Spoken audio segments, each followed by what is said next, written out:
పదమయ గ్రంథం బైబిల్ గ్రంథం. దైవ సేవకుల పరిచర్యలో ఎల్లవేళలా తోడైన గ్రంథం. పుడమి రాజ్యాలు పతనమైన తిరుగులేనిది బైబిల్ గ్రంథం. బైబిల్ సమయం, బైబిల్ సమయం, బైబిల్ సమయం, బైబిల్ సమయం. ఆరంభం ఆరంభం ఆరంభం ఆరంభం. సువిశాల విశ్వ ఆరంభం, విశ్వమానవ జాతి ఆరంభం, విశ్వమానవ పతనారంభం, విశ్వాస జీవిత యుగారంభం, విశ్వాస వీరుల శుభారంభం, విశ్వాసకర్తగా దేవుని ప్రవచనారంభం, విశ్వమానవ పాప విమోచనారంభం. అదే ఆరంభాల గ్రంథం, ఆదికాండ గ్రంథం. రండి, కుటుంబ సమేతంగా వీక్షించండి. ప్రతిరోజు ఇదే సమయానికి ఆదికాండ గ్రంథ ధ్యానాలు. ఈరోజు ఈ కార్యక్రమాన్ని స్పాన్సర్ చేసిన వారు మిస్టర్ అండ్ మిసెస్ బెక్కం దానం గారు మరియు కుమారి గారు. వారు గదగ్ రోడ్, హుబ్లీ, కర్ణాటక స్టేట్ వాస్తవ్యులు. వారి బిడ్డలు బ్లెస్సీ వివాహమైంది, సంతానం కొరకు. అదేవిధంగా లియో మరియు లేవి వారి మంచి భవిష్యత్తు కొరకు ప్రత్యేకంగా ప్రార్థించమన్నారు. అదేవిధంగా బెక్కం దానం గారి తల్లిదండ్రులు బెక్కం లక్ష్మణ గారు మరియు బెక్కం కాసక్క గారిని జ్ఞాపకం చేసుకుంటూ ఈరోజు ఈ ప్రోగ్రామ్ని వారు స్పాన్సర్ చేశారు. వారు చేసిన ఈ సహాయాన్ని బట్టి కోట్లాది ప్రజలు ఈరోజు ఎవరైతే అంధకారంలో ఉన్నారో వారి జీవితాలు వెలుగులోకి వచ్చే గొప్ప అవకాశాన్ని దయచేసినందుకు, ఎవరైతే మంచి భవిష్యత్తు కొరకు ప్రార్థిస్తూ ఎదురు చూస్తున్నారో వారి జీవితాల్లో దేవుడు గొప్ప కార్యం చేసే అవకాశాన్ని దయచేసినందుకు బెక్కం దానం గారిని, కుమారి గారిని, వారి ముగ్గురు బిడ్డల్ని దేవుడు నిండుగా మెండుగా దీవించి వారి హృదయవాంఛలు దేవుడు నెరవేర్చునుగాక. దేవుడు వారికి ఇస్తున్న వాగ్దానం, అంధకారంలో నుండి వెలుగు ప్రకాశించునుగాక. కొరింథీయులకు రాసిన 2వ పత్రిక 4వ అధ్యాయం 5వ వచనం. దేవుడి వాగ్దానం వారి జీవితాల్లో నెరవేర్చునుగాక. వారి జీవితాల్లో ఏవేవైతే అంధకారపులో ఉన్నాయో వారి జీవితాల్లో దేవుడు వెలుగుతో నింపి వారికి మంచి భవిష్యత్తుని, మంచి ఆరోగ్యాన్ని దయచేసి వారికి దేవుడికి మహిమార్థంగా వారి కుటుంబాన్ని దీవించి ఆశీర్వదించునుగాక. ఆమెన్. Praise the Lord. ఎలా ఉన్నారమ్మా? ఎలా ఉన్నారు బాబు? ఈరోజు కూడా మిమ్మల్ని పలకరించే భాగ్యాన్ని ప్రభువారు దయచేశారు. ప్రత్యేకముగా నేను నా ప్రభువుకు రుణపడి ఉన్నాను. మన యొక్క జీవితాల్లో ఎల్లప్పుడూ ప్రభువారికి రుణపడి ఉండడం మనం నేర్చుకోవాలి. ఎందుచేతనగా మనకంటే శ్రేష్ఠులు ఎంతోమంది ఆయా అపాయకరమైన పరిస్థితుల్లో ఉన్నారు. కొంతమంది ఆసుపత్రుల్లో ఉన్నారు, మరికొంతమంది జీవన్ మరణాల మధ్య ఉన్నారు. ఉదయకాలం లేచినట్టు నుండి ఇప్పటి వరకు కొంతమంది యాక్సిడెంట్స్కు గురై ఉండి ఉంటారు, మరణించి ఉండి ఉంటారు, ఆసుపత్రుల్లో ఉండి ఉంటారు, కాలో చేయో విరిగి ఉండి ఉంటుంది. కానీ ప్రియులరా, వారికంటే మనం గొప్పవారం కాదు. ఆయన కృప, ఆయన కనికరం. ఈ సాయంకాల సమయంలో టీవీ దగ్గరికి వచ్చి వాక్యాన్ని వినే భాగ్యాన్ని ఆ ప్రభువారు దయచేశారు. ఏమి చెల్లించి ఆయన రుణాన్ని తీర్చుకోగలం? కృతజ్ఞతాభావంతో దేవుని వాక్యాన్ని శ్రద్ధగా వినుమని ప్రభు పేరిట నేను మనవి చేస్తున్నాను. అన్నట్లు మీ ఆరోగ్యాలు ఎలా ఉన్నాయి? ఇంట్లో పరిస్థితులు ఎలా ఉన్నాయి? ఇంట్లో పరిస్థితులు ఏమిటి అంకుల్? ఇంట్లో పరిస్థితులు బాగా లేవు. ఇంట్లో నన్ను సరిగ్గా చూడటం లేదు. ఒకవేళ ఆయన నన్ను సరిగ్గా చూడాలని ఆశపడిన నా అత్తమామలు, నా ఆడబడుచులు సరిగ్గా చూడనివ్వరు అని కొంతమంది అంటూ ఉంటారు. చాలా విచారకరమైన సంగతి. ఒకసారి వివాహం అయిన తరువాత ఇతరుల జోక్యం చాలా తక్కువగా ఉండాలి. ఒకవేళ వారు జోక్యం ఉంది అని అంటే యవనస్తుల యొక్క సంసారము క్షేమాభివృద్ధి పొందినట్లుగా జోక్యం చేసుకోవాలి. కానీ అనవసరమైన జోక్యం మంచిది కాదు అనే విషయాన్ని జ్ఞాపకం చేస్తున్నాను. అత్తమామలుగా ఉన్నవారు కూడా వారు భార్యాభర్తలుగా జీవించారు. వారి భార్యాభర్తల యొక్క జీవితం మధ్య ఇంకొకరు జోక్యం చేసుకుని ఉంటే ఏ రీతిగా ఉండేది? ఇవన్నీ మనం ఆలోచించాలని నేను మనవి చేస్తున్నా. జోషి గారు, మీకేం తెలుసు, నా కోడలు రాక్షసి అని మీలో కొంతమంది అంటూ ఉండవచ్చు. నేను కాదనటంలే, స్థానిక పరిస్థితులు నాకు తెలియదు. ఏది ఏమైనప్పటికీ కూడా నేను కోరుకునేది మీ కుటుంబ వ్యవస్థ సరిగ్గా ఉండాలి అనేది, మీ కుటుంబంలో క్షేమము ఉండాలి అనేది. మీరు మంచిగా ఉండడం ద్వారా దేవుడు మహిమ పొందుతాడు, మీకు క్షేమం కలుగుతుంది. మంచిది. మీ కొరకు ప్రతిరోజు మేము ప్రార్థన చేస్తున్నాం. రోజుకు 3 సార్లు ప్రార్థన చేస్తున్నాం. శనివారం అంతా ప్రార్థన చేస్తున్నాం. కారణం కేవలము మీరు క్షేమంగా ఉంటే మా పరిచర్య సజావుగా సాగుతుంది అనేది నా యొక్క ఉద్దేశం. ఇక ప్రార్థన చేసుకుని దేవుని యొక్క వాక్య ధ్యానంలోనికి వెళ్దాం. ప్రార్థన చేసుకుందాం. తలలు వంచండి, కండ్లు మూసుకునండి. కృపా సత్య సంపూర్ణుడు అయిన మా ప్రియ పరలోకపు తండ్రి, వందనాలు స్తోత్రాలు నాయన. నీ కుమారుడు మా రక్షకుడు యేసు ప్రభువారి నామం పేరిట మీ పరిశుద్ధమైన పాద సాన్నిధ్యాన్ని సమీపించడానికి మీరు మాకిచ్చిన ఆధిక్యత కొరకై వందనాలు స్తోత్రాలు చెల్లిస్తున్నాం. ఉదయకాలం నుండి ఈ సమయం వరకు మమ్మలను క్షేమంగా ఉంచినందుకై వందనాలు స్తోత్రాలు. ఈ దినంలో కొంతమంది ఆయా యాక్సిడెంట్స్కు గురి అయి ఉండి ఉంటారు. వారిని ప్రత్యేకముగా మీ కృపాసనం దగ్గరకు తీసుకుని వస్తున్నాం. మరి కొంతమంది ఆసుపత్రుల్లో ఉండి ఉంటారు. వారిని ప్రత్యేకంగా మీ కృపాసనం దగ్గరకు తీసుకుని వస్తున్నాం నాయన. వారిని ముట్టి స్వస్థపరచుమని అడుగుతున్నాం నాయన. ఎవరి కుటుంబాలైనా మరణాలు సంభవించి ఉంటే వారి కుటుంబాలను ఆదరించమని ప్రత్యేకముగా ఈ సమయంలో ప్రార్థన చేస్తున్నాం నాయన. ఈ ప్రత్యేక సమయంలో ప్రభువా, యవనస్తులను మీ పాద సాన్నిధ్యానికి తీసుకుని వస్తున్నాం. యవనస్తులు తమ యవన ప్రాయంలోనే రక్షింపబడే కృప దయచేయమని అడుగుతున్నాం నాయన. తల్లిదండ్రులను సన్మానించి గౌరవించి నాయన యోగ్యమైన వారిగా జీవించడానికి యవనస్తులను ప్రత్యేకముగా దీవించమని అడుగుతున్నాం నాయన.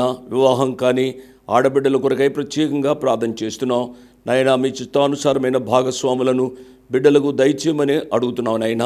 నిరుద్యోగుల కొరకై ప్రార్థన చేస్తున్నాం. వారి యొక్క ఉదర పోషణార్థ నిమిత్తం ఒక ఉద్యోగాన్ని మా బిడ్డలకు దయచేయమని అడుగుతున్నాం ప్రభువా. భిన్న విభిన్న మనస్తత్వాలు కలిగిన వారు నాయన ఈ వాక్యాన్ని వింటున్నారు ప్రభువా. ఈ వాక్య పరిచర్య ద్వారా అనేక మంది మిమ్మలను తమ సొంత రక్షకునిగా అంగీకరించే కృప దయచేయమని అడుగుతున్నాం ప్రభువా. ఈ వాక్య పరిచర్య ద్వారా కుటుంబాలలో క్షేమాన్ని అనుగ్రహించండి, సంఘాలలో క్షేమాన్ని అనుగ్రహించండి ప్రభువా. ఈ పరిచర్యను మీరు అంగీకరించినారని మీకు స్తోత్రాలు చెల్లిస్తూ యేసు ప్రభువారి పుణ్యనామమున స్తుతించి ఘనపరిచి వేడుకున్నాము తండ్రి, ఆమేన్. ప్రార్థనలో పాల్గొన్న మీ అందరికీ నా ప్రత్యేక వందనాలు. దేవుడు మిమ్మలను నిండారుగా తన వాక్య సమృద్ధి చేత ఈ సాయంకాల సమయంలో దీవించునుగాక. గత పాఠంలో లోతు భార్యను గూర్చి మనము జ్ఞాపకం చేసుకున్నాం. లోతు భార్య ఉప్పు స్తంభం అయింది. ఉప్పు అది పౌడరుగా ఉంటే అది పనిచేస్తుంది, అది స్తంభంగా ఉంటే అది పని చేయదు. ఉప్పులోని లక్షణాలు నేను జ్ఞాపకం చేశాను. పరిశుద్ధాత్మ దేవుడు బైబిల్లో ఇంకొక మాట వ్రాయించాడు. యేసు ప్రభువారే చెప్పారు. ఏమిటనగా లోతు భార్యను జ్ఞాపకం చేసుకునుడి అని చెప్పారు. ఎందుచేత లోతు భార్యను జ్ఞాపకం చేసుకునుడి అనే విషయంలో కొన్ని సత్యాలు నేను జ్ఞాపకం చేశాను. ఈ రాత్రి నేను ఇంకొక కోణంలోంచి నేను మీకు కొన్ని విషయాలు చెప్పాలని ఆశపడుతున్నాను. లోతు భార్య పేరు బైబిల్లో వ్రాయబడలేదు. ఎందుచేత వ్రాయబడలేదో నాకైతే తెలియదు, కానీ ఆమె యొక్క పేరు రాయవలసిన అంత ఆవశ్యకత పరిశుద్ధాత్మదేవుడు ఆయన గుర్తించలేదు. లోతు భార్య 3 విషయాలు చెబుతాను.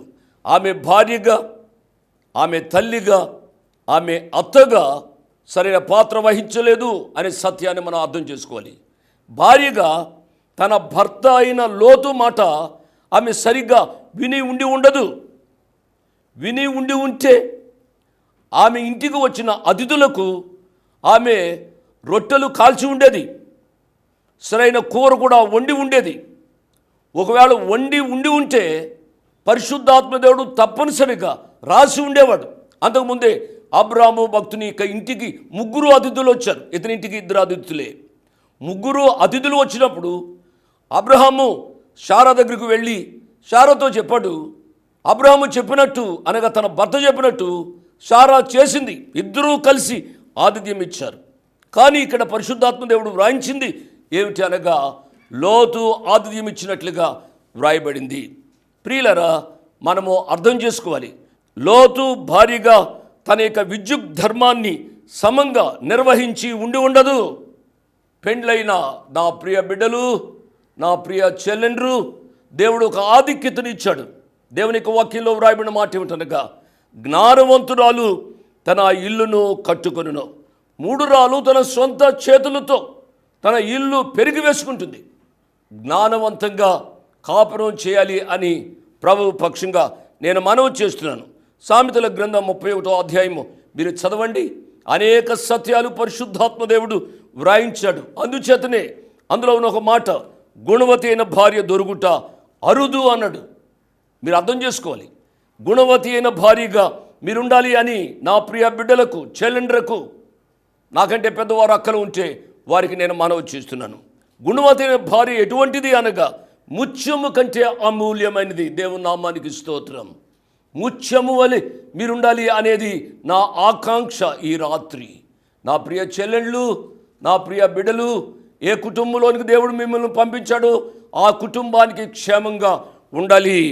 ఆమె తల్లిగా కూడా తన యొక్క బాధ్యతలు సరిగా నిర్వహించలేదు అని అనిపిస్తుంది కదూ. ఎందుకంటే తన కుమార్తెలు ఎంత అసభ్యంగా, అసహ్యంగా ప్రవర్తించారో ముందు వచనాల్లో మనం ధ్యానం చేస్తాం. అవి చదువుతుంటేనే హృదయానికి ఎంతో బాధగా ఉంటుంది. ఆమె కానీ తన బిడ్డలను సరైన పద్ధతిలో పెంచి ఉంటే అంత ఘోరమైన కార్యానికి వారు దిగి ఉండరు అండి. కాబట్టి తల్లులుగా చేయబడిన నా ప్రియ చెల్లెండ్లు, నా ప్రియ కుమార్తెలు, దేవుడు మనకు బహుమానాలుగా ఇచ్చిన బిడ్డలను సరిగ్గా వాక్య పరిధిలో పెంచాలి అని ప్రభు పక్షంగా నేను మనవి చేస్తున్నాను.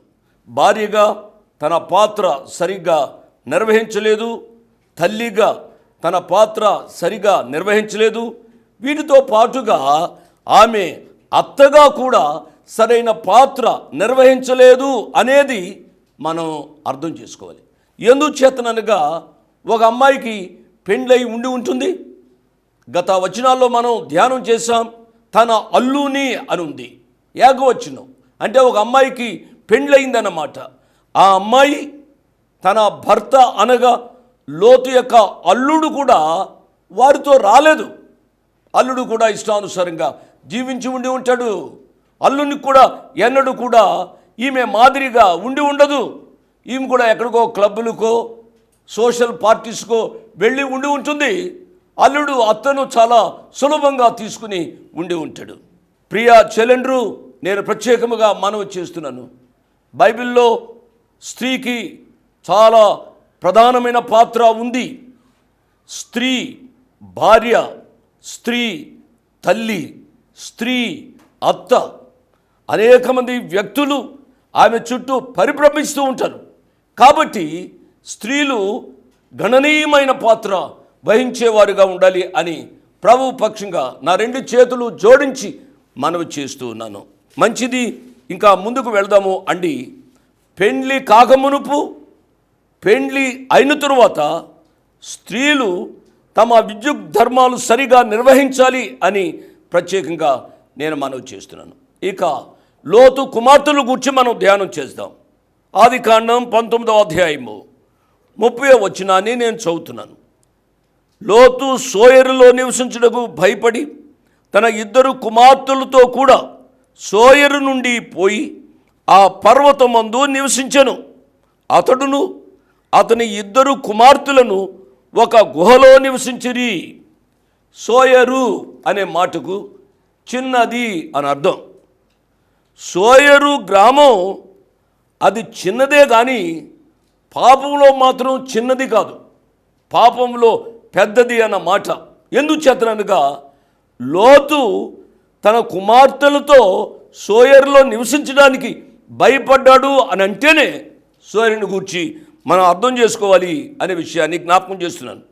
లోతు సోయరుని విడిచిపెట్టాడు, మరలా పర్వతం మీదకి వెళ్ళాడు. పర్వతం మీద ఒక గుహ ఉంటే ఆ గుహలోనికి లోతు తన యొక్క 2 కుమార్తెలు వెళ్ళినట్లుగా మనం ఇప్పుడే చదివాం. 31వ వచనం.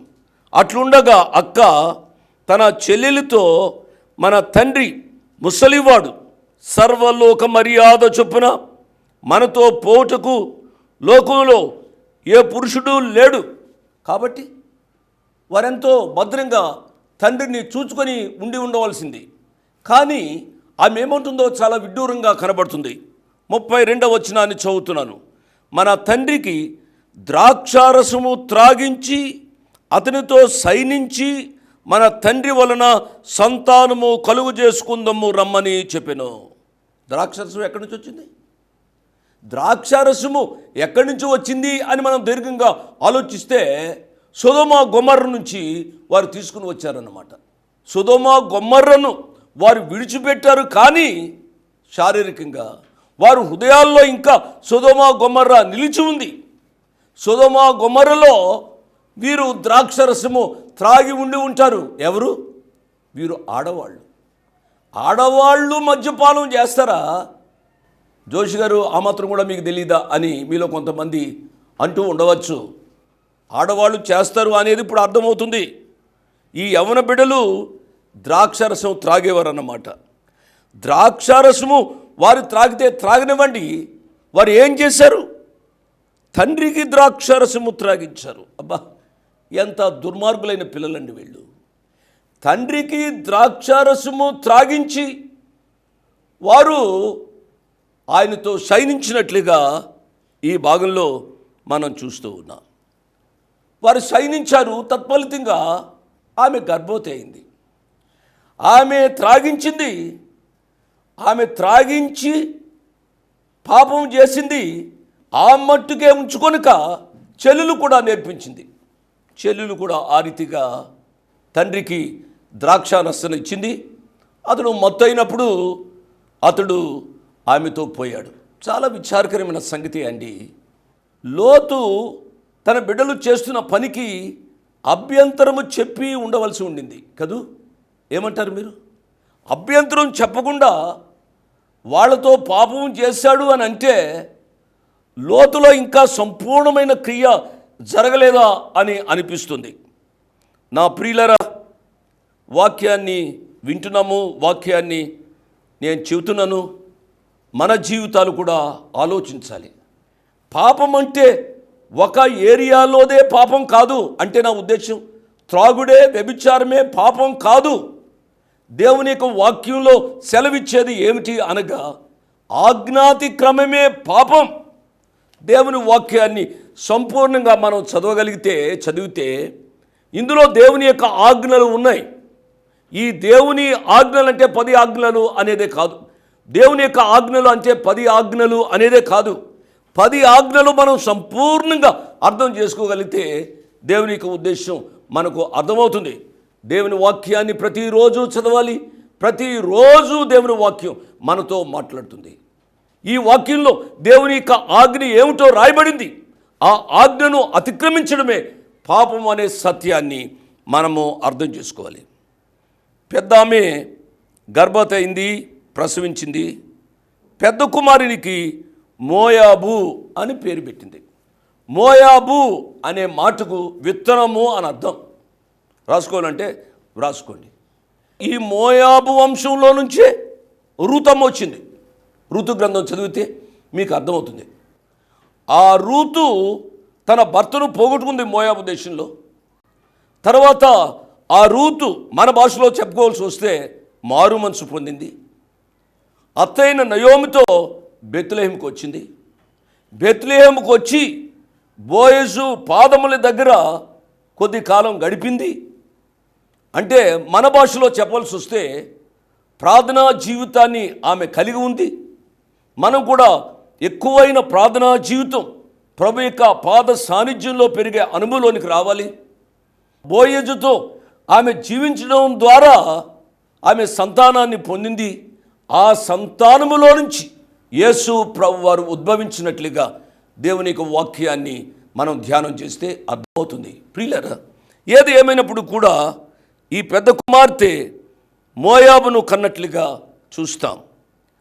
అతడు నేటి వరకు మోయాబీలకు మూలపురుషుడుగా ఎంచబడును అని దేవుని యొక్క వాక్యంలో వ్రాయబడింది. చిన్నది కూడా కంది. ఆ కన్నవానికి పేరు పెట్టింది. ఏమిటి అనగా బెన్నమ్మి అని పేరు పెట్టింది. బెన్నమ్మియే అమ్మోనీలకు మూలపురుషుడు. బెన్నమ్మి అనగా నా ప్రథమ కుమారుడు అని అర్థం. ప్రియులారా, మెట్టుకు ఏది ఏమైనప్పటికీ కూడా పాప ఫలితంగా ఇశ్రాయేలు ప్రజలకు వ్యతిరేకమైన జనాంగము పుట్టినట్లుగా మనం చూస్తాం. ఈ రాత్రి సమయంలో వాక్యాన్ని వింటున్నా నా ప్రియులారా, పాపం మొదట తీపిగా ఉంటుంది. నేను పదే పదే చెప్తున్నాను, దాని అంతము చాలా ఘోరంగా ఉంటుంది అనే సత్యాన్ని మీరు అర్థం చేసుకోవాలి. లోతు తన యొక్క జీవితంలో తదుపరి పశ్చాత్తాపడి ఉండి ఉంటాడు. దాని గురించి రాయబడకపోయినప్పుడు కూడా మనం అర్థం చేసుకోవాల్సింది. కాబట్టి ప్రియులారా, ఏది ఏమైనప్పటికీ కూడా ఈ సమయంలో వాక్యాన్ని మీరు వింటున్నారు, వాక్యాన్ని నేను చెప్తున్నాను. ఎప్పుడైనా సాతానుడు మనలను వశపరుచుకోవడానికి అవకాశం ఉంది. ఎప్పుడైనా సాతానుడు మనను పడగొట్టడానికి అవకాశం ఉంది. విశ్వాసులము అని చెప్పుకుంటున్నా నా ప్రియులారా, బోధకులము అని చెప్పుకుంటున్నా నా మటుకు నేను నాతో బోధ చేస్తున్నా నా ప్రియులారా, శరీరంలో ఉన్నంత కాలము శరీరము మనల్ని శోధించడానికి అవకాశం ఉంది. ఈ శరీరాన్ని ఆస్పదం చేసుకుని సాతానుడు మనను పడగొడతాడు అని ఎరిగి సాతానిక కుయుక్తులు లొంగక ఆ దేవుని మీద ఆధారపడటానికి ఈ రాత్రి తీర్మానం చేసుకునే వాళ్ళని ప్రత్యేకముగా నా 2 చేతులు జోడించి మనవి చేస్తున్నాను. ఎందుకనగా దినదినము ఆయన పరిశుద్ధతలో మనం పెరగాలి. తద్వారా ఆయన స్వారూప్యంలోనికి మనము మార్చబడాలి. అంతేగాని సాతానిక కుయుక్తికి లోను కాకుండా మనము జీవించాలి అని ప్రత్యేకముగా మనవి చేస్తున్నాను. ఇంతటితో ఆదికాండం 19వ అధ్యాయ ధ్యానాలు ముగిశాయి. 20వ అధ్యాయం మీరు చదివి ఉండి ఉంటారు, నేను చదివాను. అబ్రహాం యొక్క జీవితంలో మరి ఒక మచ్చ. 20వ అధ్యాయము మనం చదువుతున్నప్పుడు మనకు చాలా బాధగా ఉంటుంది. నేను దీనిని గ్రాఫ్ గీశాను. ఈ గ్రాఫ్ గీస్తే మనకు అర్థమయ్యేది ఏమిటి అనగా, తన యొక్క జీవితంలో ఎత్తుకు వెళ్తాడు, మరలా పల్లానికి వస్తాడు, మరలా ఎత్తుకు వెళ్తాడు, మరలా పల్లానికి వస్తాడు. అబ్రహాం యొక్క జీవితం చాలా ఎత్తులు పల్లములు కలిగిన జీవితంగా ఉన్నట్టుగా మనం చూస్తాం. ఈ రాత్రి మనం సంతోషించవలసింది ఏమిటి అనగా, అబ్రహాం యొక్క జీవితంలో ఎంత ఎత్తు ఎదిగినా, ఎంత పల్లానికి అదో స్థితికి పడిపోయినా, ప్రియులారా, అబ్రాము తను పడిపోయిన అదో స్థితిలో అతడు నిలిచి ఉండలేదు. అబ్రాము తన స్థితిని గ్రహించి అతడు లేచాడు. తద్వారా తన జీవితాన్ని సరిచేసుకుంటూ వచ్చాడు. అందుచేతనే అబ్రాము దేవునికి స్నేహితుడయ్యాడు, విశ్వాస వీరుడయ్యాడు, విశ్వాసులకు తండ్రి అయ్యాడు. నా ప్రియులారా, శరీరంతో ఉన్నంత కాలము మన జీవితాలలో పడిపోవడానికి అవకాశం ఉంది. పడిపోయిన వెంటనే నీతిమంతుడు రక్షింపబడిన వాడు పైకి లేస్తాడు అనే సత్యాన్ని గమనించాలని ప్రభుపక్షంగా నేను మనవి చేస్తున్నాను. కొంతమంది నన్ను అడుగుతూ ఉంటారు, ఆయన రక్షింపబడ్డాడు అని సాక్ష్యం ఇచ్చాడండి, బోధ చేశాడండి, ఏమేమో చేశాడండి, కానీ అతను పడిపోయాడు, ఒక స్త్రీ వలలో పడిపోయాడు, పలానా పాపంలో పడిపోయాడు, వాటి సంగతి ఏమిటండి అని అంటూ ఉంటారు. అతడు కానివ్వండి, ఆమె కానివ్వండి, ఏదైనప్పటికీ కూడా ఆ ప్రశ్న వేస్తూ ఉంటారు. నేను చెప్పే సమాధానం ఏమిటి అనగా, అతడు కానీ ఆమె కానీ రక్షణానుభవం ఏ రీతిగా ఉందో మనము ఆలోచించాలి. యథార్థమైన రీతిగా అతడు రక్షింపబడితే పడిపోయినప్పుడు కూడా దేవుడు తప్పనిసరిగా అతన్ని లేపుతాడు అనే విషయాన్ని నేను జ్ఞాపకం చేస్తూ ఉన్నాను. వాక్యం వింటున్నా ప్రియ తమ్ముడు, ప్రియ చెల్లెమా, వాటమి జీవితంలో ఉన్నవేమో ఈ వాక్యం వింటున్న సమయంలో నువ్వు పైకి లెమ్మని ప్రభు పేరిట నేను జ్ఞాపకం చేస్తున్నాను. ఆదికాండం 20వ అధ్యాయము అబ్రహాం యొక్క జీవితంలో ఒక మచ్చలాంటిది నేను చదువుతున్నాను. ఆదికాండం 20వ అధ్యాయము 1వ వచనం.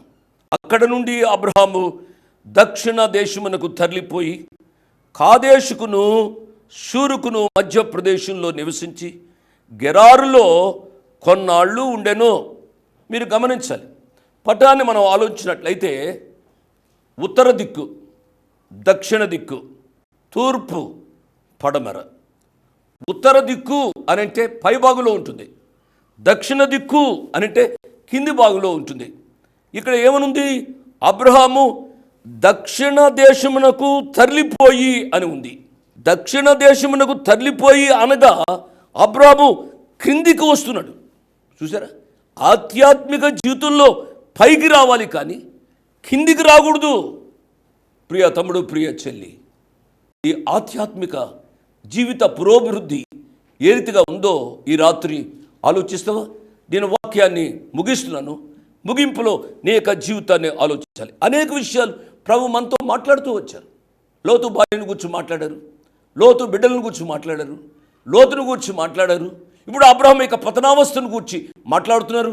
మన యొక్క జీవితాలు ఏ రీతిగా ఉన్నాయో ఆలోచించాలి. ఎందుకు ఈ వచనం వెంబడి వచనం ధ్యానము అనగా మన జీవితాలను సరిచేసుకుని ఆ ప్రభువులో పరిశుద్ధత వెంబడి పరిశుద్ధతలోనికి జీవించడానికి ఇంత ప్రయాస. ఈ ప్రయాసను గుర్తెరిగి యేసు ప్రభు వారిలో యథార్థమైన రీతిగా జీవించడానికి తీర్మానం చేసుకునే వాళ్ళని ప్రభు పక్షంగా నేను మనవి చేస్తున్నాను. అమ్మా, బాబు, నేను ముగిస్తున్నాను. మీ ప్రార్థన మనవులు ఏవైనా ఉంటే దయచేసి రాయండి. ఈ పరిచర్య మీది, యేసు అనుచరుల పరిచర్య మీది. బైబిల్ సమయము మీ సమయం కాబట్టి ఈ బైబిల్ సమయ కార్యక్రమానికి మీరు సహాయపడాలని ప్రత్యేకముగా నేను మనవి చేస్తున్నాను. ఇంతవరకు మీరు సహాయం చేస్తూ వచ్చారు. ముందినాల్లో కూడా సహాయపడమని అభ్యర్థిస్తూ నేను ముగిస్తున్నాను. అట్టి కృపా తీర్మానం వాక్యం విన్న ప్రతి బిడ్డకు పరిశుద్ధాత్మ దేవుడు అనుగ్రహించుగాక. ఆమేన్. Praise the Lord. మీ ముందుకు రావడానికి ఒక ప్రాముఖ్యమైన కారణం, మేము ఈ టీవీ పరిచర్యని ఎందుకు ప్రారంభించాం, ప్రాముఖ్యంగా తండ్రి అయిన నాన్నగారు జోష్ అన్నగారు ఎందుకు ప్రారంభించారు అనేది వారి మాటల్లోనే విందాం. ఈ కార్యక్రమాన్ని నిర్వహించడానికి నేను ఎంతో ధైర్యం చేశాను అనే విషయాన్ని జ్ఞాపకం చేస్తున్నాను. డబ్బుండి కార్యక్రమాన్ని ప్రారంభించలేదు. నన్ను రక్షించి ఇంతవరకు పిలిచిన ప్రభు ఉన్నారు అని, తదుపరి విశ్వాసులైన మీరు ఉన్నారు అనే ధైర్యంతో ఈ కార్యక్రమాన్ని కొనసాగిస్తున్నాం. విన్నారు కదా, నాన్నగారు ఏ ధైర్యమైతే వారు చేసి టీవీ కార్యక్రమాలని ప్రారంభించారు, మన రక్షకుడైన యేసు ఉన్నారని, విశ్వాసులైన మీరు ఉన్నారనే ధైర్యంతోనే ఈ టీవీ కార్యక్రమాలని మేము కొనసాగిస్తున్నాం గత 12 సంవత్సరాలుగా. ఇక ముందు కూడా మేము కొనసాగించాలి అని అంటే మీలో విశ్వాసులైన మీరు, ప్రేరేపింపబడ్డవారు మీరు, వచనం వెంబడి వచ్చిన ధ్యానాలు జోషన్న గారివి, పాయింట్ వైజ్ ధ్యానాలు జాన్ స్పర్జన్ గారివి, హీరోస్ ఆఫ్ ది బైబిల్ అనే సిరీస్ ధ్యానాలు భక్త్ సింగ్ నావి కొనసాగేటట్టు మీరు ప్రేరేపింపబడితే, మీరు సహాయం చేసి మీరు నేరుగా నాతోని మాట్లాడవచ్చు. నాతో మాట్లాడి మాకు సహాయం చేయాలనేది నా మనవి. కాబట్టి మీరందరూ ఏ భారమైతే, సేవా భారమైతే నాన్నగారు గత 40 సంవత్సరాలుగా ముందుకు కొనసాగించారు, ఇప్పుడు యవనస్తులమైన మా అన్నగారు జాన్ స్పర్జన్ గారు మాపై ఉంది. కాబట్టి మీరు కూడా ఏ విధంగా నాన్నగారిని అయితే ప్రోత్సహించారు, నాన్నగారిని ఆదరించారు, మమ్మల్ని కూడా ఆ విధంగానే ప్రోత్సహించి ఆదరిస్తారని నమ్ముచు సెలవు తీసుకుంటున్నాను. దేవుడు మిమ్మల్ని దీవించి ఆశీర్వదించునుగాక. ఆమేన్.